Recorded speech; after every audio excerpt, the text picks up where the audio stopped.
안녕하세요. 시간의 극장입니다. 구독과 좋아요 부탁드립니다. 서울 외곽의 낡은 빌라 2층. 김지우는 또 한 번의 면접 탈락 통보를 받고 허탈하게 핸드폰을 내려놓았어요. 28살 취업준비생이라는 타이틀을 달고 산 지도 벌써 3년째였죠. 부모님이 돌아가신 뒤 홀로 이 집을 지키며 살아가는 것도 이제 1년이 넘었습니다. 또 떨어졌구나. 지우는 작은 방 한 구석에 놓인 부모님 영정사진을 바라보며 한숨을 내쉬었어요. 아버지, 어머니, 죄송해요. 아직도 이 모양이네요.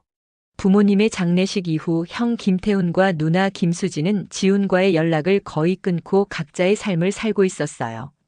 가끔 명절이나 기일에만 얼굴을 비추는 정도였죠. 그마저도 의무적인 만남일 뿐이었습니다. 지훈의 핸드폰이 울렸어요. 형 태훈이었죠. 지훈아, 내일 저녁에 수진이랑 같이 집에 갈게. 부모님 길 준비하려고. 네, 형 알겠습니다. 그리고 말인데 내가 혼자 살기엔 그 집이 너무 크지 않냐? 관리비도 만만치 않을 텐데. 지훈은 형의 말 속에 숨은 의도를 알 수 있었어요. 부모님이 남기신 이 집을 처분하자는 뜻이었죠. 괜찮습니다. 형, 저 혼자서도 충분히 관리할 수 있어요. 그래. 뭐 네가 그렇게 생각한다면야. 내일 보자.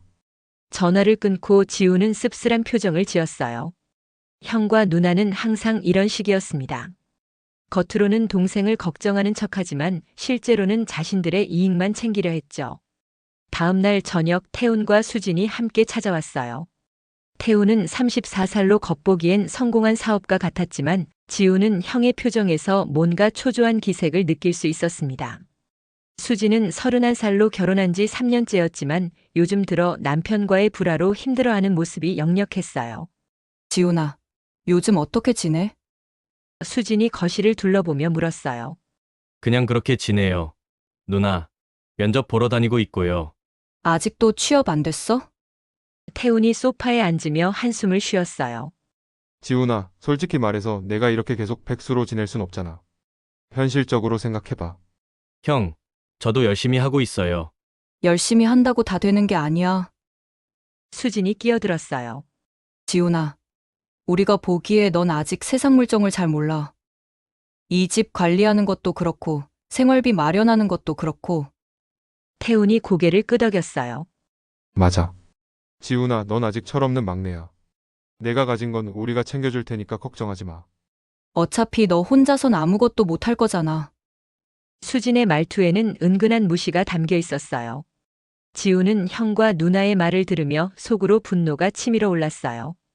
부모님의 재산 대부분이 형과 누나에게 넘어간 것도 억울한데 이렇게까지 자신을 무시하다니요.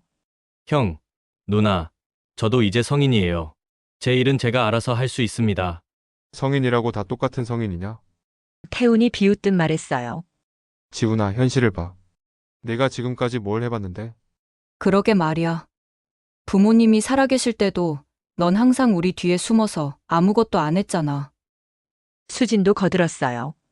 지우는 더 이상 참을 수 없었지만 그들 앞에서 화를 낼 용기는 없었어요. 어릴 때부터 형과 누나에게 눌려 살아온 습관 때문이었죠. 알겠습니다. 그럼 기일 준비나 합시다. 그날 밤 형과 누나가 돌아간 뒤 지우는 혼자 남아 부모님의 영정 앞에 앉았어요.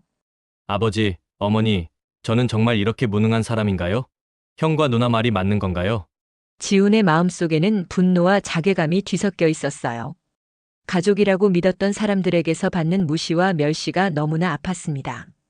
하지만 지훈은 아직 자신이 얼마나 큰 진실을 모르고 있는지 깨닫지 못했어요. 부모님의 방에서 들려오는 바람소리가 유난히 쓸쓸하게 느껴지는 밤이었습니다. 며칠 후 지우는 부모님 방을 정리하다가 오래된 서랍 깊숙한 곳에서 봉투 하나를 발견했어요. 먼지가 수북이 쌓인 봉투 안에는 여러 장의 문서가 들어 있었습니다. 이게 뭐지? 지훈이 문서를 꺼내 살펴보니 그것은 부모님의 유산 상속장이었어요.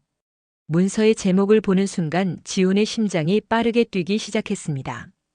유언장 및 재산 상속에 관한 문서. 지훈은 떨리는 손으로 문서를 펼쳤어요. 그리고 그 내용을 읽는 순간 믿을 수 없다는 표정을 지었습니다. 이럴 수가. 상속장에는 부모님의 재산 대부분이 막내 아들 김지훈에게 상속된다고 명시되어 있었어요.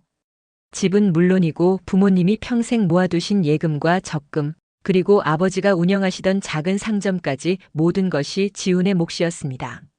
아니야. 이건 말이 안 돼. 형과 누나가 이미 대부분을 가져갔는데. 지훈은 문서를 다시 한번 자세히 살펴봤어요. 아버지의 서명과 어머니의 서명이 분명했고 날짜도 부모님이 돌아가시기 1년 전으로 되어 있었습니다. 심지어 공증까지 받은 정식 문서였어요. 그럼 형과 누나가 지금까지 나를 속인 거야? 지훈의 머릿속이 복잡해졌어요. 부모님이 돌아가신 후 형과 누나가 재산 정리를 맡았는데 그들은 지훈에게 부모님이 대부분의 재산을 우리에게 물려주셨다고 말했었거든요.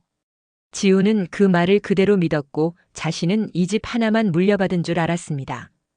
이제야 알겠어. 이들이 나를 무시한 이유가 내 몫을 빼앗아가려고 했던 거였어. 지훈은 분노와 배신감에 온몸이 떨렸어요. 어릴 때부터 자신을 무시하고 업신여겼던 형과 누나의 태도가 이제야 이해됐습니다. 그들은 지훈이 진실을 모르기를 바랐고 계속해서 순진한 막내로 남아있기를 원했던 거예요. 지훈은 즉시 형에게 전화를 걸었어요. 형, 지금 시간 있어요? 중요한 얘기가 있는데. 무슨 일이야?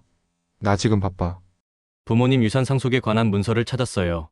전화 너머로 태훈의 숨소리가 잠깐 멈췄어요. 뭐라고? 형이랑 누나, 그리고 저랑 같이 만나서 얘기했으면 좋겠어요. 오늘 저녁에 가능해요? 아, 그래. 알겠어. 수진이한테도 연락해 볼게. 그날 저녁 세 남매가 다시 부모님 집에 모였어요. 지훈은 상속장을 테이블 위에 펼쳐놓고 형과 누나를 기다렸습니다. 태훈과 수진이 도착하자마자 지훈이 입을 열었어요. 형, 누나, 이 문서 좀 봐주세요. 태훈이 문서를 집어들더니 얼굴색이 변했어요. 수진도 마찬가지였습니다. 지훈아, 이게 뭐야? 부모님이 남기신 유산 상속장이에요. 여기 보면 부모님 재산 대부분이 제게 상속된다고 되어 있어요. 태훈이 비웃듯 웃었어요. 이게 진짜라고? 웃기지 마. 부모님이 너한테 재산을 줄 리가 없잖아. 그러게 말이야. 수진도 거들었어요. 어디서 주워온 문서로 우리를 협박하려는 거야? 정신 차려, 지훈아. 협박이 아니에요. 이건 진짜 부모님이 남기신 문서예요. 여기 서명도 있고 공증도 받았어요. 공증? 이런 가짜 문서도 공증을 받을 수 있나? 태훈이 문서를 던지듯 테이블에 내려놓았어요. 지훈은 형과 누나의 반응에 더욱 확신을 가졌어요. 만약 이 문서가 정말 가짜라면 그들이 이렇게까지 당황할 이유가 없었거든요. 형, 누나, 솔직하게 말해주세요. 부모님이 돌아가신 후에 재산 정리할 때 이런 문서를 본 적 없어요? 당연히 없어. 우리가 왜 거짓말을 하겠어? 수진이 목소리를 높였어요. 그럼 지금까지 형과 누나가 가져간 부모님 재산은 뭐예요? 예금 통장이며, 적금이며, 아버지 상점이며. 그건 당연히 우리 몫이야. 태훈이 단호하게 말했어요. 부모님이 살아계실 때부터 우리가 관리해왔던 거고 당연히 우리가 물려받는 게 맞지. 지훈은 형과 누나의 뻔뻔함에 분노가 치밀어 올랐어요. 그럼 이 문서는 뭐예요? 가짜라는 증거라도 있어요? 증거? 내가 먼저 그게 진짜라는 증거를 대야지. 수진이 팔짱을 끼며 말했어요. 지훈은 형과 누나가 끝까지 시치미를 때려 한다는 것을 깨달았어요. 그들은 지훈이 순진하고 무능하다고 생각해서 이런 식으로 넘어갈 수 있다고 믿고 있는 것 같았습니다. 좋아요. 그럼 법적으로 해결합시다. 법적으로? 태훈이 코웃음을 쳤어요. 내가? 변호사 비용은 어떻게 마련할 건데? 그건 제가 알아서 할 일이에요. 그날 밤 형과 누나가 돌아간 후 지훈은 혼자 남아 상속장을 다시 한번 자세히 읽어봤어요. 부모님의 글씨체, 서명, 모든 것이 진짜였습니다. 이제 시작이야. 내가 당한 모든 걸 되갚아줄 거야. 지훈의 눈에는 지금까지 볼 수 없었던 결연한 의지가 타오르고 있었어요. 다음 날 아침 지훈은 인터넷으로 변호사 사무실을 검색했어요.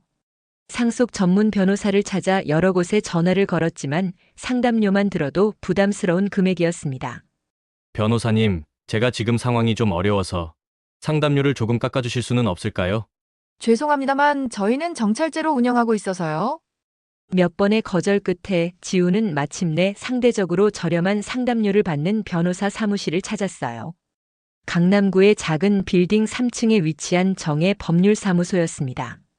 안녕하세요. 김지훈입니다. 전화로 상담 예약을 했는데요. 아, 네. 들어오세요. 변호사 박정희는 40대 중반의 중년 남성으로 인상이 온화해 보였어요. 지우는 떨리는 마음으로 상속장을 꺼내 보여드렸습니다. 이 문서에 대해 상담을 받고 싶어서 왔습니다.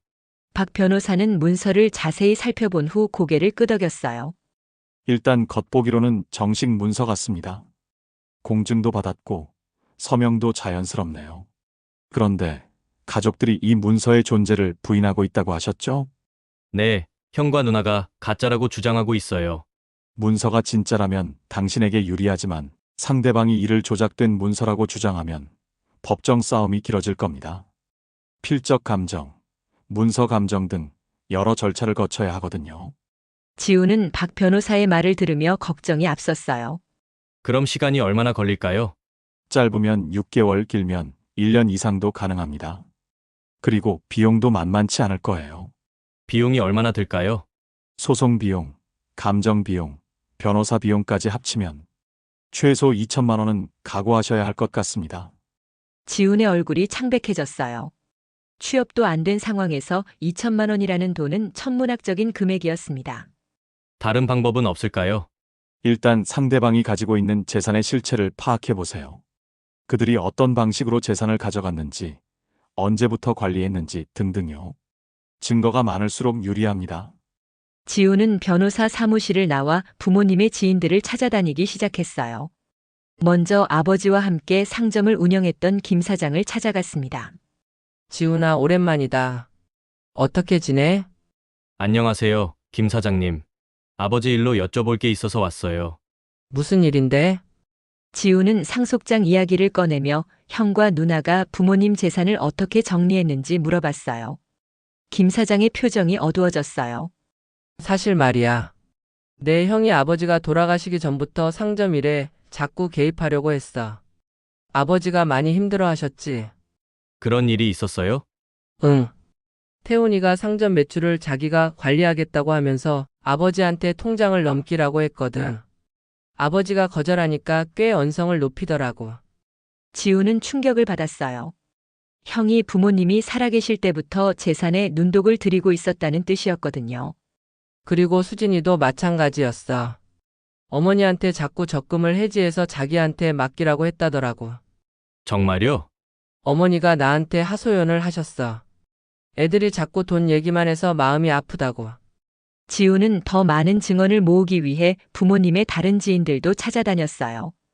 동네 슈퍼 사장님, 부모님과 친했던 이웃 아주머니, 아버지의 동창 등 가능한 모든 사람들을 만났습니다. 그들의 증언은 놀랍도록 일치했어요. 태훈과 수진이 부모님이 돌아가시기 전부터 재산 관리에 적극적으로 개입하려 했고 부모님은 그것 때문에 많이 힘들어 하셨다는 것이었습니다. 지훈아, 내 부모님이 마지막에 하신 말씀이 있어. 아버지의 동창 이삼촌이 말했어요. 무슨 말씀이요? 지훈이만큼은 이런 일에 휘말리지 않았으면 좋겠다. 그 애는 순수해서 걱정이다라고 하시더라고. 지훈의 눈에 눈물이 맺혔어요. 부모님은 마지막까지 자신을 걱정해 주셨던 거예요.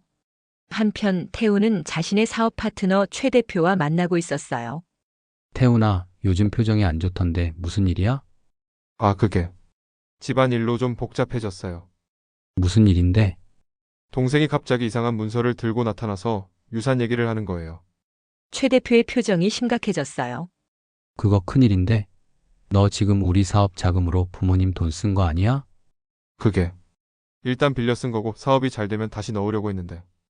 야, 김태훈. 너 미쳤어? 그게 발각되면 어떻게 할 거야? 태훈의 얼굴이 창백해졌어요. 사실 태훈은 자신의 사업이 부도 위기에 처하자 부모님의 재산을 몰래 사업 자금으로 사용했던 거예요. 유산 문제만 해결되면 모든 게 정리될 거예요. 동생은 원래 순진해서 적당히 달래면 넘어갈 거예요. 정말 확실해? 네, 걱정하지 마세요. 하지만 태훈의 목소리에는 확신이 없었어요. 수진도 남편과 함께 지훈을 어떻게 막을지 고민하고 있었어요. 여보, 지훈이가 이상한 문서를 들고 나타났어. 무슨 문서? 유산 상속장이라고 하는데 거기에 부모님 재산이 지훈이한테 간다고 되어 있어. 수진의 남편 박민수의 얼굴이 굳어졌어요. 그럼 당신이 받은 돈은 뭐야? 그게 원래 우리 몫이었다고 생각했는데 당신 지금 횡령한 거 아니야? 수진은 남편의 추궁에 말문이 막혔어요. 사실 수진도 부모님의 적금을 해지해서 자신의 생활비로 사용했거든요. 일단 지훈이를 막아야 해. 법적으로 문제가 되기 전에. 그날 밤 지우는 수집한 증언들을 정리하며 다음 계획을 세웠어요. 이제 충분한 증거가 모였어. 형과 누나가 부모님을 어떻게 괴롭혔는지, 그리고 어떻게 재산을 빼돌렸는지 다 알겠어. 지훈의 마음속에는 복수에 대한 열망이 타오르고 있었어요. 일주일 후 지훈은 수집한 증거들을 정리해서 다시 형과 누나를 불러냈어요. 이번에는 지훈이 주도권을 잡고 있었습니다. 형, 누나, 오늘은 제가 할 말이 있어서 불렀어요. 태훈과 수진은 지훈의 달라진 분위기를 느꼈어요. 예전처럼 주눅 들어있는 모습이 아니었거든요. 뭔데 그렇게 심각해? 수진이 어색하게 웃으며 물었어요. 지훈은 테이블 위에 여러 장의 메모와 녹음기를 올려놓았어요. 김 사장님, 이삼촌, 동네 슈퍼 사장님, 부모님과 가까웠던 분들을 다 만나봤어요. 태훈의 얼굴색이 변했어요.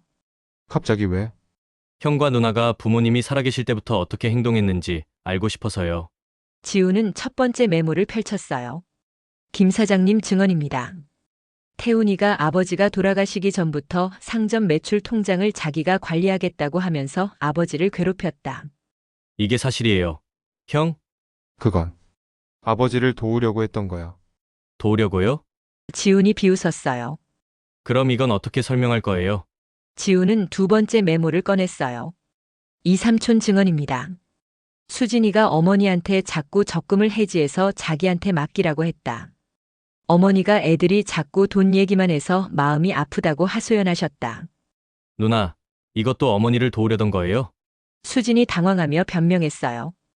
그건 어머니가 관리하기 힘들어하셔서. 힘들어하신 게 아니라 형과 누나가 괴롭혀서 그런 거죠. 지훈의 목소리가 높아졌어요. 지금까지 쌓였던 분노가 터져나오고 있었습니다. 그리고 이건 결정적인 증거예요. 지훈은 녹음기를 재생했어요. 부모님의 지인 중 한 분이 녹음해둔 내용이었습니다. 지훈이만큼은 이런 일에 휘말리지 않았으면 좋겠어. 그 애는 순수해서 걱정이야. 태훈이랑 수진이는 자꾸 돈 얘기만 하니까 정말 속상해. 녹음기에서 흘러나오는 아버지의 목소리에 방안이 조용해졌어요. 이게 부모님의 마지막 말씀이었어요. 형과 누나 때문에 얼마나 힘들어 하셨는지 아세요? 태훈이 화를 내며 일어났어요. 야, 김지훈. 내가 지금 뭘 하는 거야? 우리가 부모님을 괴롭혔다고? 사실이잖아요. 부모님이 돌아가시기 전부터 형과 누나는 재산에만 관심이 있었어요. 그래서 뭐? 우리가 부모님 재산 관리한 게 잘못이야. 지훈은 마지막 카드를 꺼냈어요. 관리가 아니라 횡령이죠. 형은 부모님 돈을 사업 자금으로 썼고, 누나는 적금을 해지해서 생활비로 썼어요. 제가 다 확인했거든요. 태훈과 수진의 얼굴이 창백해졌어요. 너 어떻게 그걸? 은행에서 거래 내역을 확인해봤어요. 부모님이 돌아가시기 전 6개월 동안 형과 누나가 얼마나 많은 돈을 빼갔는지 다 기록되어 있더라고요. 지훈은 은행 거래 내역서를 테이블에 펼쳤어요. 형은 3억 원, 누나는 2억 원, 총 5억 원을 부모님 몰래 빼간 거죠. 수진이 떨리는 목소리로 말했어요. 그건 부모님이 허락해 주신 거야. 허락이요? 그럼 왜 부모님이 그렇게 힘들어 하셨을까요? 왜 지인들한테 하소연하셨을까요? 태훈이 책상을 치며 소리쳤어요. 지훈아, 내가 뭘 안다고 그래? 우리가 부모님을 얼마나 모셨는데. 모셨다고요? 지훈이 비웃었어요. 형은 1년에 몇 번이나 부모님 찾아뵀어요? 누나는요? 저만 부모님 곁에서 모시고 살았잖아요. 그건 이제야 알겠어요. 형과 누나가 저를 무시한 이유가 제가 부모님 곁에 있으면 형과 누나가 하는 짓을 다 볼 수 있으니까요. 지훈은 상속장을 다시 꺼내 보였어요. 그래서 부모님이 이 상속장을 만드신 거예요. 형과 누나가 얼마나 탐욕스러운지 다 아셨던 거죠. 태훈이 상속장을 집어들며 소리쳤어요. 이딴 가짜 문서로 우리를 협박하려고. 가짜라는 증거라도 있어요?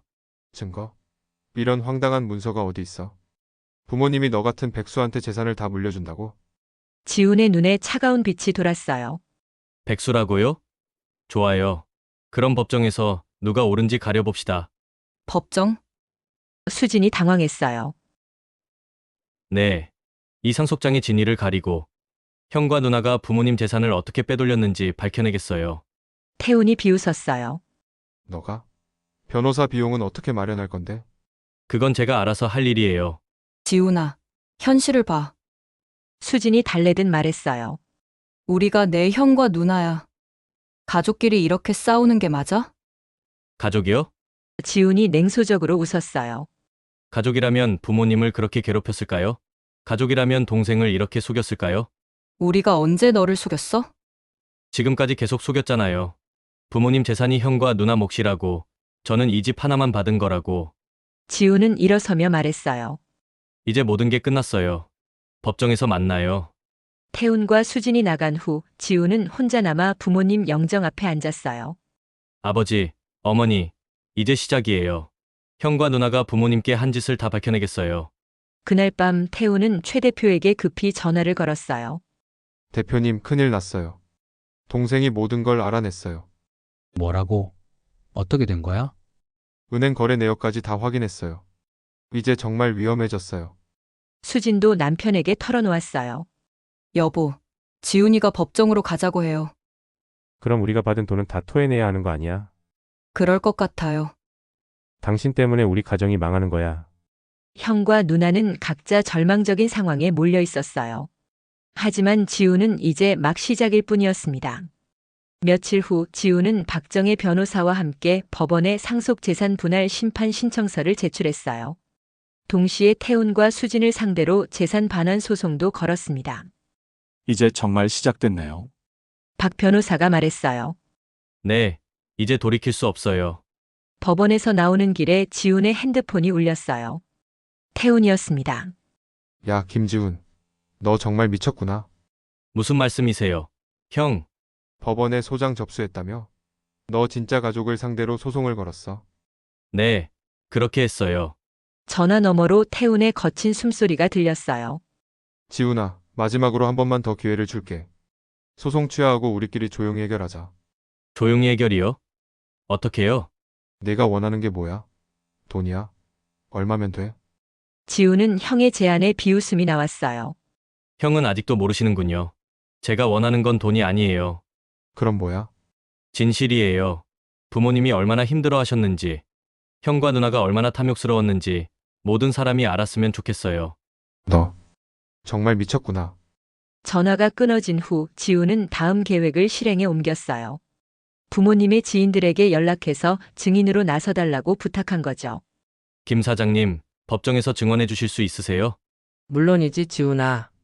내 부모님이 얼마나 힘들어 하셨는지 내가 다 봤어. 이삼촌도 부탁드려요. 걱정하지 마. 내 형과 누나가 한 짓을 그냥 넘어갈 순 없지. 한편 태훈은 자신의 변호사를 찾아가 대책을 논의하고 있었어요. 변호사님, 이 상황을 어떻게 해야 할까요? 일단 상속장의 진위부터 다투어야겠습니다. 필적 감정을 신청해서 조작된 문서라고 주장하는 거죠. 그게 가능할까요? 쉽지는 않겠지만 다른 방법이 없습니다. 그리고 동생분이 정신적으로 문제가 있다고 주장하는 것도 방법입니다. 정신적 문제요. 오랫동안 취업에 실패해서 현실 감각을 잃었다든지 가족에 대한 원망으로 망상에 빠졌다든지. 태훈의 눈이 번뜩였어요. 그거 좋은 생각이네요. 수진도 자신만의 방법을 찾고 있었어요. 지훈의 옛 친구들을 찾아가서 지훈에 대한 안 좋은 이야기를 퍼뜨리기 시작한 거죠. 지훈이가 요즘 이상해졌어. 가족을 상대로 소송까지 걸고 정말요? 왜 그럴까요? 취업도 안 되고 스트레스가 심했나 봐. 우리를 도둑 취급하면서 말도 안 되는 문서를 들고 나타났어. 하지만 지훈의 친구들은 수진의 말을 쉽게 믿지 않았어요. 누나, 그런데 지훈이가 거짓말할 애는 아닌데요. 사람이 궁하면 어떻게 변할지 몰라. 첫 번째 법정 심리가 열렸어요. 지훈은 박정혜 변호사와 함께 법정에 섰고 태훈과 수진은 각자의 변호사와 함께 맞은편에 앉았습니다. 원고 측에서 제출한 상속장에 대해 피고 측은 어떤 입장입니까? 판사가 물었어요. 태훈의 변호사가 일어났어요. 재판장님, 해당 문서는 조작된 것으로 보입니다. 피고들은 부모님으로부터 정당하게 재산을 상속받았으며 원고가 제출한 문서는 신빙성이 없습니다. 그렇다면 필적 감정을 신청하시겠습니까? 네, 신청하겠습니다. 박정의 변호사가 반박했어요. 재판장님, 피고들은 부모님이 살아계실 때부터 재산의 탐욕을 보였으며 이에 대한 여러 증인들의 증언이 있습니다. 증인 신청을 하시겠습니까? 네, 신청하겠습니다. 법정을 나오며 태훈이 지훈에게 다가왔어요. 지훈아, 아직도 늦지 않았어. 그만두자. 형이 먼저 그만두세요. 부모님 재산 돌려주시고. 너 정말 끝까지 갈 거야? 네, 끝까지 갈 거예요. 태훈의 얼굴이 일그러졌어요. 좋아. 그럼 너도 각오해. 우리가 가만히 있을 줄 알아? 뭐라고요? 내가 지금까지 어떻게 살았는지, 얼마나 무능한 인간인지 모든 사람이 알게 해줄 거야. 지훈은 형의 협박에 움찔했지만 물러서지 않았어요. 해보세요. 저도 형과 누나가 어떤 사람인지 모든 사람이 알게 해드릴 테니까. 그날 밤 지훈은 인터넷에 자신의 이야기를 올렸어요. 익명 게시판에 가족의 배신이라는 제목으로 자신이 겪은 일을 상세히 적었습니다. 부모님이 돌아가신 후 형과 누나가 저를 속이고 재산을 가져갔습니다. 그들은 부모님이 살아계실 때부터 돈에만 관심이 있었고 부모님을 괴롭혔습니다. 글은 순식간에 화제가 되었어요. 많은 사람들이 지훈을 응원하는 댓글을 달았습니다. 가족이라는 이름으로 이런 짓을 하다니. 끝까지 싸우세요. 응원합니다. 진실이 밝혀지길 바랍니다. 하지만 태훈과 수진도 가만히 있지 않았어요. 그들은 지훈이 정신적으로 불안정하다는 글을 여러 곳에 퍼뜨리기 시작했습니다. 동생이 취업 스트레스로 망상에 빠져서 가족을 괴롭히고 있습니다. 거짓 문서를 만들어서 형과 누나를 고소했습니다. 인터넷은 진실과 거짓이 뒤섞인 전쟁터가 되었어요. 지훈은 이 모든 상황을 지켜보며 다짐했어요. 이제 정말 전쟁이 시작됐구나. 좋아. 끝까지 가보자. 복수의 불길이 더욱 거세게 타오르고 있었습니다. 필적 감정 결과가 나오기까지 한 달이 걸렸어요. 그 사이 지훈은 더 많은 증거를 수집하기 위해 동분서주했습니다. 어느 날 지훈은 부모님이 다니시던 은행을 다시 찾아갔어요. 담당 직원 김 과장과 면담을 요청했습니다. 과장님, 제 부모님 계좌 관련해서 여쭤볼 게 있어요. 무엇을 도와드릴까요? 부모님이 돌아가시기 전에 형과 누나가 와서 돈을 찾아간 적이 있나요? 김 과장이 잠시 생각하더니 고개를 끄덕였어요. 아, 그런 일이 있었죠. 아버님이 많이 힘들어 하셨어요. 어떤 일이었나요? 태훈 씨가 와서 아버님 통장을 자기가 관리하겠다고 하면서 인감 도장을 달라고 했어요. 아버님이 거절하시니까 목소리를 높이더라고요. 지훈의 가슴이 뜨거워졌어요. 그때 아버지가 뭐라고 하셨나요? 내가 죽지도 않았는데 왜 내 돈을 가져가려 하느냐고 하시면서 많이 화나셨어요. 그 후로 아버님이 몇 번 더 오셔서 자식들이 자꾸 돈 얘기를 해서 괴롭다고 하소연하셨죠. 김 과장은 계속해서 증언했어요. 수진 씨도 마찬가지였어요. 어머님 적금을 해지하겠다고 와서는 어머님이 치매 초기라서 본인이 관리해야 한다고 했어요. 치매요? 어머니가 치매셨나요? 전혀 아니었어요. 어머님은 마지막까지 정신이 또렷하셨거든요. 수진 씨가 거짓말을 한 거죠. 지훈은 충격을 받았어요. 누나가 어머니를 치매 환자로 몰아서 재산을 가져가려 했다는 뜻이었거든요. 그래서 어떻게 됐나요? 어머님이 직접 오셔서 절대 수진이에게 돈을 주지 말라고 당부하셨어요. 그리고 새로운 통장을 만드셔서 비밀번호도 바꾸셨죠. 김 과장의 증언은 결정적이었어요. 부모님이 얼마나 자식들의 탐욕에 시달렸는지 명확하게 보여주는 증거였거든요. 과장님, 법정에서 증언해 주실 수 있나요? 물론입니다. 이런 일은 정말 안 되죠. 한편 태훈은 자신의 사업 파트너들과 긴급 회의를 하고 있었어요. 태훈아, 이 상황이 언론에 알려지면 우리 회사 이미지가 망가져. 최 대표가 걱정스럽게 말했어요. 그러게 말이야. 횡령 의혹까지 제기되고 있잖아. 다른 파트너도 거들었어요. 잠깐만요.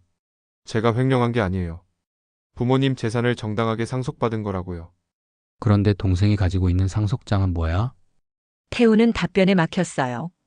사실 그도 그 상속장이 진짜일 가능성을 배제할 수 없었거든요. 일단 필적 감정 결과를 기다려봅시다. 수진도 비슷한 상황이었어요. 남편 박민수가 점점 더 차갑게 대하고 있었습니다. 당신 때문에 우리 가정이 망하고 있어. 여보, 나도 어쩔 수 없었어. 부모님이 돌아가시고 나서 생활이 힘들었잖아. 그래서 부모님 돈을 훔친 거야. 훔친 게 아니라 빌린 거야. 나중에 갚으려고 했어. 갚을 돈이 어디 있어? 당신 지금 무직이잖아. 수지는 남편의 추궁에 말문이 막혔어요. 그 사이 지우는 또 다른 증인을 찾아냈어요. 부모님이 다니시던 병원의 간병사 이모였습니다. 지훈아, 내 부모님 정말 좋은 분들이셨는데 이모, 부모님이 형과 누나 얘기를 하신 적 있나요? 잊지 많이 하셨어. 특히 어머님이 많이 속상해 하셨어. 간병사 이모는 어머니가 병원에서 하신 말씀들을 전해줬어요. 태훈이랑 수진이가 자꾸 돈 얘기만 해서 정말 속상하다. 지훈이만은 그러지 않았으면 좋겠는데라고 하시더라고. 그런 말씀을 하셨어요. 응. 그리고 내가 죽으면 지훈이가 제일 걱정된다. 그 애는 너무 착해서 형과 누나한테 당할까 봐라고도 하셨어. 지훈의 눈에 눈물이 맺혔어요. 부모님은 마지막까지 자신을 걱정해 주셨던 거예요. 이모, 법정에서 증언해 주실 수 있어요? 당연하지. 내 부모님을 위해서라도 해야지. 드디어 필적 감정 결과가 나왔어요. 지우는 박정혜 변호사와 함께 결과를 확인했습니다. 어떻게 나왔나요? 박 변호사가 서류를 보더니 미소를 지었어요. 진짜입니다.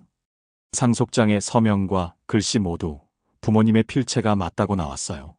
지우는 안도의 한숨을 쉬었어요. 이제 확실해졌네요. 네, 이제 유리한 고지에 올라섰습니다.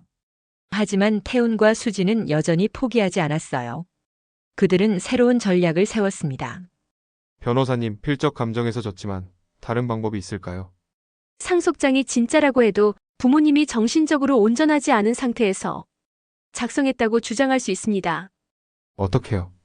치매나 우울증 등으로 판단력이 흐려진 상태였다고 하는 거죠. 태훈의 눈이 번뜩였어요. 그거 가능할까요? 의료 기록을 찾아보고 당시 부모님의 정신 상태에 대한 증언을 모아야 합니다. 하지만 이미 지훈이 수집한 증거들은 부모님이 마지막까지 정신이 또렷했다는 것을 보여주고 있었어요. 두 번째 법정 심리날이 다가왔어요. 이번에는 증인들이 출석하기로 되어 있었습니다. 지훈은 법정에 가기 전 부모님 영정 앞에 앉았어요. 아버지, 어머니, 이제 진실이 밝혀질 거예요. 형과 누나가 부모님께 어떤 짓을 했는지 모든 사람이 알게 될 거예요. 지훈의 눈에는 복수에 대한 확신이 가득했습니다. 두 번째 법정 심리 당일 법정은 증인들과 방청객들로 가득 찼어요. 지훈이 모은 부모님의 지인들이 대거 참석했고 태훈과 수진 쪽에서도 몇 명의 증인이 나왔습니다. 첫 번째 증인 김철수 씨를 호출합니다. 부모님과 함께 상점을 운영했던 김 사장이 증인석에 섰어요.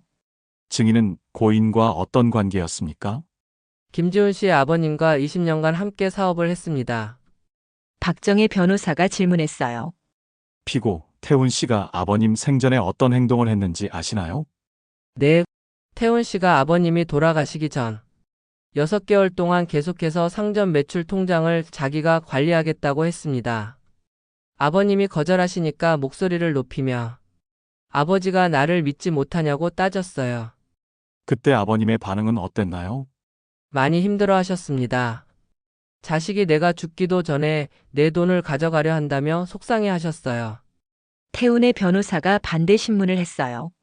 증인께서는 태훈 씨가 아버님을 도우려는 마음에서 그런 제안을 했을 가능성은 생각해보지 않으셨나요? 도우려는 마음이었다면 아버님이 그렇게 힘들어하지 않으셨을 겁니다. 태훈 씨는 매출이 얼마인지, 통장에 돈이 얼마나 있는지만 관심이 있었어요. 다음 증인으로 은행 직원 김 과장이 나왔어요. 피고 수진 씨가 어머님의 적금을 해지하려고 했던 일에 대해 말씀해 주세요. 수진 씨가 와서 어머님이 치매 초기라서 본인이 돈을 관리해야 한다고 했습니다. 하지만 어머님은 전혀 치매가 아니셨어요. 어떻게 확신하시나요? 어머님이 직접 오셔서 수진이가 거짓말을 했다. 내 돈을 절대 주지 말라고 하셨거든요. 그리고 새 통장을 만들어서 비밀번호도 바꾸셨습니다. 수진의 얼굴이 창백해졌어요. 수진의 변호사가 반박했어요. 어머님이 그런 말씀을 하신 것은 일시적인 감정 때문일 수도 있지 않나요? 아닙니다. 어머님은 자식들이 자꾸 돈 얘기만 해서 괴롭다고 여러 번 하소연하셨어요. 매우 또렷한 정신 상태에서 하신 말씀이었습니다. 간병사 이모도 증언대에 섰어요. 어머님이 병원에서 어떤 말씀을 하셨나요? 태훈이랑 수진이가 자꾸 돈 얘기만 해서 정말 속상하다. 지훈이만은 그러지 않았으면 좋겠다고 하셨어요. 그리고 지훈이는 너무 착해서 형과 누나한테 당할까봐 걱정된다고도 하셨습니다. 지우는 간병사 이모의 증언을 들으며 눈물을 참았어요. 이번에는 태훈과 수진 쪽 증인이 나올 차례였어요. 태훈의 사업 파트너 최 대표가 증인석에 섰습니다. 태훈 씨가 부모님을 어떻게 모셨는지 아시나요? 네, 태훈 씨는 매우 효자였습니다. 부모님을 위해 많은 일을 했어요. 구체적으로 어떤 일을 했나요? 부모님 병원비도 대고 생활비도 지원했습니다. 하지만 박정혜 변호사의 반대 신문이 날카로웠어요. 증인께서는 태훈 씨가 부모님 돈으로 사업 자금을 조달했다는 사실을 아시나요?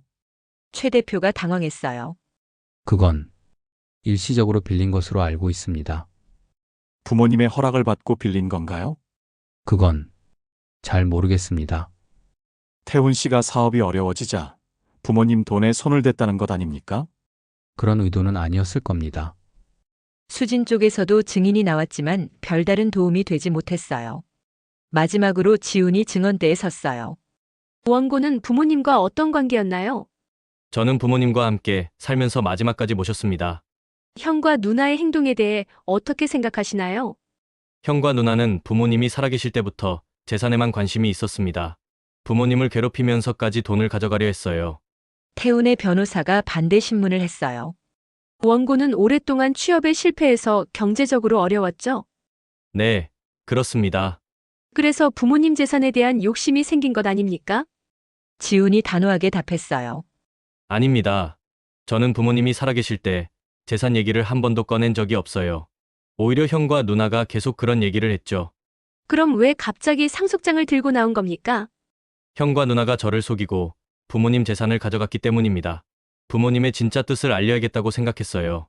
심리가 끝나고 판사가 말했어요. 다음 심리에서 최종 변론을 듣고 판결을 내리겠습니다. 법정을 나오며 태훈이 지훈에게 다가왔어요. 지훈아, 아직도 늦지 않았어. 이렇게 가족끼리 싸우는 게 맞아? 형이 먼저 시작한 일이에요. 우리가 뭘 잘못했어? 부모님 재산을 관리한 게 잘못이야.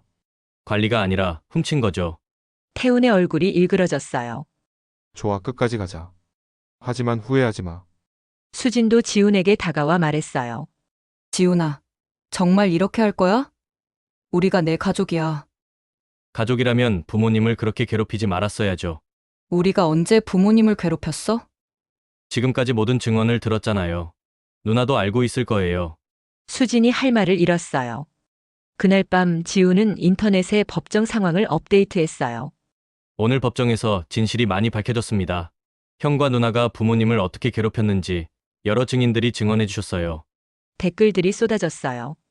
진실이 밝혀져서 다행입니다. 끝까지 싸우세요. 가족이라는 이름으로 이런 짓을 하다니. 하지만 태훈과 수진도 자신들의 입장을 알리기 시작했어요. 동생이 취업 스트레스로 가족을 원망하고 있습니다. 우리는 부모님을 정성껏 모셨는데 동생이 오해하고 있어요. 인터넷은 진실과 거짓말이 뒤섞인 전쟁터가 되었어요. 최종 심리를 앞두고 지훈은 마지막 준비를 하고 있었어요. 이제 정말 끝이 보이네요. 박정혜 변호사가 말했어요. 네, 드디어 부모님의 억울함을 풀어드릴 수 있을 것 같아요. 지훈의 복수는 절정에 다다르고 있었습니다. 최종 심리날 법정은 더욱 많은 사람들로 붐볐어요. 지역 언론사 기자들까지 취재를 나올 정도로 이 사건은 화제가 되어 있었습니다. 지훈은 법정에 들어서며 부모님 영정사진이 담긴 작은 액자를 가슴에 품었어요. 마지막까지 부모님과 함께하고 싶었거든요. 최종 변론을 시작하겠습니다. 원고 측 변호사부터 말씀하세요. 박정혜 변호사가 일어났어요. 재판장님, 이 사건은 단순한 상속 분쟁이 아닙니다. 자식이라는 이름으로 부모를 괴롭히고 재산을 탈취한 사건입니다. 변호사는 준비해온 자료들을 차례로 제시했어요. 첫째, 상속장의 진위는 필적 감정을 통해 확인되었습니다. 둘째, 다수의 증인들이 피고들이 부모님을 괴롭혔다고 증언했습니다. 셋째, 피고들은 부모님 생전에 이미 상당한 금액을 무단으로 인출했습니다. 특히 피고 태훈은 부모님의 반대에도 불구하고 사업 자금으로 3억 원을 가져갔고 피고 수진은 어머님을 치매 환자로 거짓 신고하여 2억 원의 적금을 가로챘습니다. 법정이 조용해졌어요. 부모님은 이런 자식들의 탐욕에 시달리며 마지막 순간까지 고통받으셨습니다. 그래서 유일하게 자신들을 진심으로 모신 막내 아들에게 재산을 물려주겠다는 상속장을 작성하신 것입니다. 박 변호사는 목소리에 힘을 실었어요. 재판장님, 이것은 정의의 문제입니다. 부모를 괴롭힌 자식들이 그 부모의 재산까지 가져가는 것을 법이 용인해서는 안 됩니다. 이번에는 태훈의 변호사가 최종 변론을 했어요. 재판장님, 피고들은 부모님을 정성껏 모셨습니다. 원고가 제시한 증언들은 모두 일방적인 것들이며 피고들의 진정한 효심을 오해한 것입니다. 태훈 씨는 사업을 하면서도 부모님 병원비와 생활비를 지원했고 수진 씨 역시 어머님을 위해 재산 관리를 도왔을 뿐입니다. 하지만 변호사의 변론은 설득력이 부족했어요. 이미 너무 많은 증거가 제시되었거든요. 원고는 오랫동안 취업에 실패하여 경제적 어려움에 처해 있었고 이로 인해 가족에 대한 원망이 커져서 이런 소송을 제기한 것으로 보입니다. 최종 변론이 끝나고 판사가 말했어요. 충분히 심리했으므로 2주 후 판결을 선고하겠습니다. 법정을 나오며 태훈이 지훈을 붙잡았어요. 지훈아, 정말 마지막이야. 판결이 나오기 전에 합의하자. 합의요? 우리가 받은 돈 중 일부를 너에게 줄게. 그러니까 소송을 취하해. 지훈이 비웃었어요. 일부요? 형은 아직도 모르시는군요. 뭘 모른다는 거야? 저는 돈이 목적이 아니에요. 부모님의 억울함을 풀어드리는 게 목적이라고요. 그럼 뭘 원하는 거야? 형과 누나가 부모님께 사과하는 거예요. 그리고 다시는 이런 짓을 하지 않겠다고 약속하는 거예요. 태훈이 화를 냈어요. 사과? 우리가 뭘 잘못했다고 사과를 해? 부모님을 괴롭힌 것, 재산을 훔친 것, 저를 속인 것. 사과할 일이 한두 가지가 아니죠. 수진도 끼어들었어요. 지훈아, 우리가 정말 그렇게 나쁜 사람이야? 누나가 스스로 판단해 보세요. 어머니를 치매 환자로 거짓 신고한 게 나쁜 일이 아닌가요? 수진이 할 말을 잃었어요. 2주가 지나고 드디어 판결일이 왔어요. 법정은 그 어느 때보다 많은 사람들로 가득 찼습니다. 판결을 선고하겠습니다. 판사가 판결문을 읽기 시작했어요. 원고가 제출한 상속장은 필적 감정 결과 진정한 것으로 확인되었으며 고인들이 정상적인 정신 상태에서 작성한 것으로 인정됩니다. 지훈의 가슴이 뛰기 시작했어요. 또한 다수 증인들의 일관된 증언을 통해 피고들이 고인 생전의 재산에 대한 과도한 관심을 보이며 고인들을 괴롭혔다는 사실이 인정됩니다. 태훈과 수진의 얼굴이 창백해졌어요. 특히 피고 태훈이 고인의 반대에도 불구하고 사업 자금으로 3억 원을 인출한 것과 피고 수진이 고인을 치매 환자로 허위 신고하여 적금을 해지하려 한 것은 명백한 재산 침해 행위입니다. 따라서 본 법원은 다음과 같이 판결합니다. 법정이 숨을 죽였어요. 첫째, 원고의 상속 재산 분할 청구를 인용합니다. 고인들의 모든 재산은 상속장에 따라 원고가 단독 상속합니다. 지훈의 눈에 눈물이 맺혔어요. 둘째, 피고들은 고인들로부터 인출한 금액 총 5억 원을 원고에게 반환하고 이에 대한 이자를 지급해야 합니다. 태훈이 의자에 주저앉았어요. 셋째, 소송 비용은 피고들이 부담합니다. 판결이 끝나자 법정이 웅성거렸어요. 지훈을 응원하던 사람들이 박수를 쳤습니다. 지훈은 부모님 영정 사진을 꺼내보며 속으로 말했어요. 아버지, 어머니, 이겼어요. 드디어 부모님의 억울함을 풀어드렸어요. 법정을 나오며 기자들이 지훈에게 몰려들었어요. 소감이 어떠세요? 부모님이 기뻐하실 것 같아요. 드디어 진실이 밝혀졌거든요. 형과 누나에게 하고 싶은 말이 있나요? 지훈이 잠시 생각하더니 말했어요. 이제라도 부모님께 진심으로 사과했으면 좋겠어요.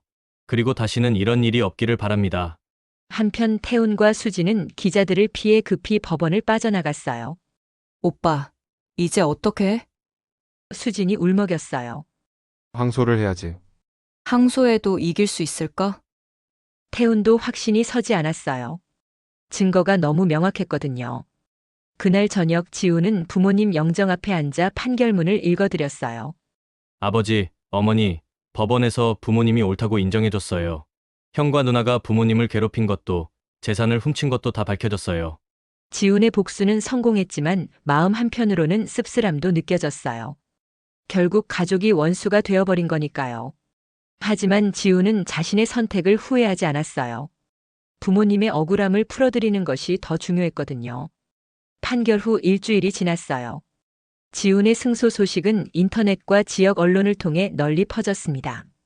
많은 사람들이 지훈을 응원하며 정의가 승리했다고 말했어요. 하지만 지훈의 일상은 예상과 달랐어요. 승리의 기쁨보다는 묘한 공허함이 더 컸거든요. 어느 날 오후 지훈은 부모님이 운영하시던 작은 상점을 정리하고 있었어요. 이제 모든 재산이 자신의 것이 되었지만 그 의미를 실감하기 어려웠습니다. 지훈아, 뒤에서 목소리가 들렸어요. 돌아보니 태훈이 서 있었어요. 며칠 사이에 많이 초췌해진 모습이었습니다. 형, 얘기 좀 하자. 두 사람은 상점 앞 벤치에 앉았어요. 한동안 아무 말이 없었습니다. 지훈아, 미안하다. 태훈이 먼저 입을 열었어요. 갑자기 왜 그러세요? 내가 정말 잘못했다. 부모님을 그렇게 괴롭힐 줄 몰랐어. 지훈은 형의 말을 믿을 수 없었어요. 지금 와서 그런 말씀을 하시는 거예요? 법정에서 증인들 얘기를 들으니까 정말 충격이었어. 부모님이 그렇게 힘들어하셨다는 걸 몰랐어. 태훈의 목소리에 진심이 느껴졌어요. 몰랐다고요? 부모님이 형한테 얼마나 많이 거절 의사를 표현하셨는데요. 그때는 사업이 너무 어려워서 정신이 없었어. 부모님 마음을 헤아릴 여유가 없었나 봐. 지훈이 한숨을 쉬었어요. 그래서 뭐 어쩌자는 거예요? 항소 포기할게. 그리고 내가 받아야 할 돈도 다 갚을게. 갑자기 왜 마음이 바뀌셨어요? 태훈이 고개를 떨어뜨렸어요. 사업 파트너들이 다 등을 돌렸어. 횡령범이랑은 일할 수 없다고 하면서. 그리고 아내도 이혼하자고 했어. 지훈은 형의 처지가 안타까웠지만 동정심을 느끼지는 않았어요. 그건 형이 자초한 일이죠. 맞아. 내가 자초한 거야. 그런데 지훈아, 우리가 정말 이렇게 남남이 되어야 할까? 형이 먼저 저를 남처럼 대했잖아요. 태훈이 더 이상 할 말을 찾지 못했어요. 며칠 후 수진도 지훈을 찾아왔어요. 그녀는 태훈보다 더 심각한 상황이었습니다. 지훈아, 누나가 잘못했어. 수진의 눈이 퉁퉁 부어 있었어요. 민수가 정말로 이혼 서류를 가져왔어. 아이들도 아빠 따라가겠다고 해. 그래서요? 제발 도와줘. 누나가 정말 잘못했어. 어머니한테 그런 짓을 한 게 정말 미안해. 지훈은 누나의 눈물을 보며 복잡한 감정을 느꼈어요.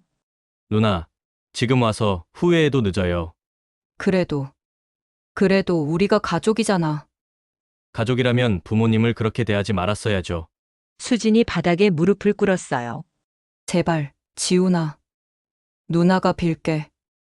어머니 영전에서라도 빌게. 지훈은 누나의 모습을 보며 마음이 흔들렸어요. 하지만 부모님이 당하신 고통을 생각하니 쉽게 용서할 수 없었습니다. 일어나세요.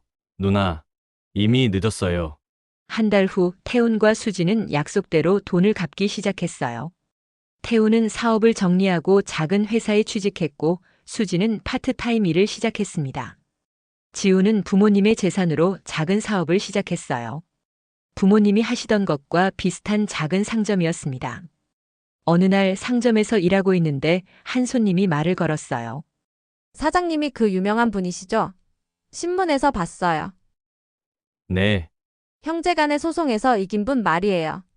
정말 대단하세요. 지훈은 어색하게 웃었어요. 자신이 유명한 사람이 된 것이 썩 기분 좋지는 않았거든요. 집에 돌아와서 지훈은 인터넷을 확인했어요. 여전히 자신의 이야기에 대한 댓글들이 올라오고 있었습니다. 정의가 승리했다. 가족이라고 다 가족이 아니다. 끝까지 싸워서 이긴 게 대단해. 하지만 다른 의견들도 있었어요. 그래도 가족인데 너무 한 것 아닌가? 돈 때문에 가족이 원수가 되다니. 형제간의 법정까지 가는 게 맞나?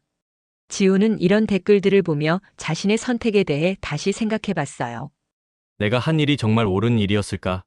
부모님 영정 앞에 앉아 지훈은 속마음을 털어놓았어요. 아버지, 어머니, 제가 이긴 건 맞지만 왜 이렇게 마음이 무거울까요? 영정 속 부모님은 여전히 따뜻하게 미소 짓고 계셨어요. 형과 누나가 정말 후회하고 있는 것 같아요. 그런데 저는 아직 용서할 수가 없어요. 지우는 복수에 성공했지만 그 대가가 생각보다 컸다는 것을 깨달았어요. 가족이 완전히 해체되었고 자신도 가족을 고소한 사람이라는 꼬리표를 달게 되었거든요. 며칠 후 지우는 태훈으로부터 문자를 받았어요. 지우나, 부모님 기일이 다가온다. 같이 성묘하자. 지우는 한참을 고민했어요. 형과 누나를 용서할 수는 없지만 부모님 앞에서만큼은 가족의 모습을 보여드리고 싶었거든요. 결국 지우는 답장을 보냈어요. 알겠습니다. 하지만 부모님 앞에서만이에요. 성묘날 세 남매는 오랜만에 한자리에 모였어요. 모두 어색하고 무거운 표정이었습니다. 부모님 묘 앞에서 태훈이 말했어요. 아버지, 어머니, 아들이 잘못했습니다. 정말 죄송합니다. 수진도 눈물을 흘리며 사과했어요. 어머니, 딸이 정말 잘못했어요. 용서해 주세요. 지우는 두 사람의 사과를 들으며 복잡한 마음이었어요. 진심으로 후회하는 것 같았지만 쉽게 용서할 수는 없었거든요. 성묘를 마치고 돌아가는 길에 태훈이 말했어요. 지훈아, 우리가 다시 예전처럼 지낼 수는 없을까? 지훈이 고개를 저었어요. 형, 시간이 필요해요. 지금은, 아직은 안 돼요. 태훈과 수진이 실망한 표정을 지었지만 지훈의 마음을 이해하는 것 같았어요. 지훈의 복수는 성공했지만 그 후의 삶은 예상과 달랐어요. 승리의 기쁨보다는 상실감이 더 컸고 가족을 잃은 외로움이 점점 커져갔습니다. 1년이 지났어요. 지훈의 상점은 제법 안정적으로 운영되고 있었고 태훈과 수진도 약속대로 빚을 갚아나가고 있었습니다. 하지만 지훈은 여전히 외로웠어요. 승리했지만 가족을 잃었고 정의를 실현했지만 행복하지는 않았거든요. 어느 날 지훈은 부모님 묘를 찾았어요. 혼자서 조용히 성묘를 하려고 했는데 이미 누군가가 와 있었습니다. 태훈이었어요. 묘 앞에 앉아서 혼자 중얼거리고 있었습니다. 아버지, 저 정말 후회하고 있어요. 매일매일 후회하고 있어요. 지훈은 형의 모습을 보며 가슴이 아팠어요. 1년 사이에 태훈은 많이 늙어 보였거든요. 지훈이 말이 맞았어요. 제가 아버지를 괴롭혔어요. 정말 죄송해요. 지훈이 다가가자 태훈이 놀랐어요. 지훈아. 형도 성묘 오셨네요. 응. 요즘 자주 와. 부모님께 사과드리려고. 두 사람은 나란히 앉았어요. 한동안 아무 말이 없었습니다. 지훈아, 나 많이 변했어. 어떻게요? 사업 욕심 때문에 가족을 잃을 뻔했다는 걸 깨달았어. 이제는 작은 것에도 만족하려고 해. 태훈의 말에 진심이 느껴졌어요. 그리고 내가 부모님을 얼마나 사랑했는지도 이제 알겠어. 내가 너무 이기적이었나 봐. 지훈의 마음이 조금씩 움직이기 시작했어요. 며칠 후 수진도 지훈을 찾아왔어요. 예전과는 완전히 달라진 모습이었습니다. 지훈아, 누나가 일자리를 구했어. 어떤 일이요? 요양원에서 어르신들 돌보는 일이야. 처음엔 힘들었는데 지금은 보람을 느껴. 수진의 얼굴에 예전에 없던 평화로움이 있었어요. 거기서 일하면서 깨달은 게 있어. 어머니가 얼마나 소중한 분이셨는지 말이야. 어르신들을 돌보면서 계속 어머니 생각이 나. 내가 어머니한테 얼마나 못된 딸이었는지. 수진의 눈에 눈물이 맺혔어요. 지훈아, 누나 정말 변했어. 이제는 돈보다 중요한 게 있다는 걸 알겠어. 지훈은 누나의 변화를 느낄 수 있었어요. 어느 날 지훈은 놀라운 소식을 들었어요. 태훈이 자신의 작은 월급에서도 일부를 떼어내서 지역 고아원에 기부하고 있다는 것이었습니다. 정말이에요? 지훈이 고아원 원장님께 물었어요. 네, 태훈 씨가 매달 꼬박꼬박 기부해 주세요. 많은 금액은 아니지만 정성이 느껴져요. 왜 기부한다고 하시던가요? 부모님께 못다 한효도를 다른 분들께 하고 싶다고 하시더라고요.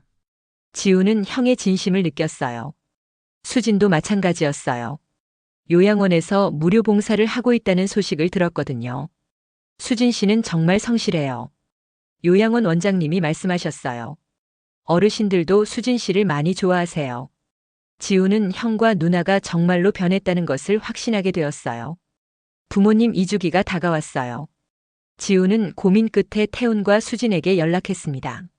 형, 누나, 부모님 2주기 때 같이 성묘해요. 태훈과 수지는 기뻐했어요. 성묘 당일 세 남매는 오랜만에 화기애애한 분위기에서 만났어요. 아버지, 어머니, 자식들이 모두 왔어요. 지훈이 말했어요. 태훈이 먼저 절을 올렸어요. 아버지, 어머니, 아들이 정말 잘못했습니다. 이제야 부모님의 사랑을 깨달았어요. 수진도 눈물을 흘리며 절했어요. 어머니, 딸이 못되게 굴어서 죄송해요. 이제는 어머니처럼 다른 사람을 돌보며 살고 있어요. 마지막으로 지훈이 절을 올렸어요. 아버지, 어머니, 아들이 부모님의 억울함을 풀어드렸어요. 그리고 이제 형과 누나를 용서하려고 해요. 태훈과 수진이 놀란 표정으로 지훈을 바라봤어요. 지훈아, 형과 누나가 정말로 후회하고 있다는 걸 알겠어요. 그리고 많이 변했다는 것도요. 지훈이 두 사람을 바라봤어요. 부모님도 우리가 화해하기를 원하실 거예요. 태훈이 지훈을 껴안았어요. 지훈아, 고마워. 정말 고마워. 수진도 울면서 지훈을 안았어요. 지훈아, 누나가 정말 미안해. 앞으로 좋은 누나가 될게. 세 남매는 부모님 묘 앞에서 오랜만에 화해했어요. 그 후로 세 남매의 관계는 조금씩 회복되기 시작했어요. 예전처럼 가깝지는 않았지만 서로를 이해하고 존중하게 되었습니다. 태훈은 계속해서 성실하게 일하며 빚을 갚았고 수지는 요양원에서 보람찬 일을 계속했어요. 지훈도 상점을 운영하면서 부모님이 원하셨던 대로 성실하게 살아갔습니다. 1년 후 지훈은 결혼을 했어요. 태훈과 수진이 결혼식에 참석해서 진심으로 축하해줬습니다.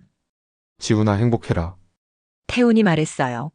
부모님도 기뻐하실 거야. 수진이 덧붙였어요. 지훈은 부모님 영정 사진을 보며 말했어요. 아버지, 어머니, 저희가 다시 가족이 되었어요. 부모님이 원하시던 대로요. 지훈의 복수는 성공했지만 진정한 승리는 용서와 화해에서 찾을 수 있었어요.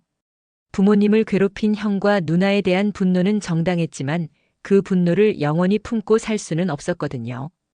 태훈과 수진이 진심으로 후회하고 변화하는 모습을 보며 지훈은 용서의 힘을 깨달았어요.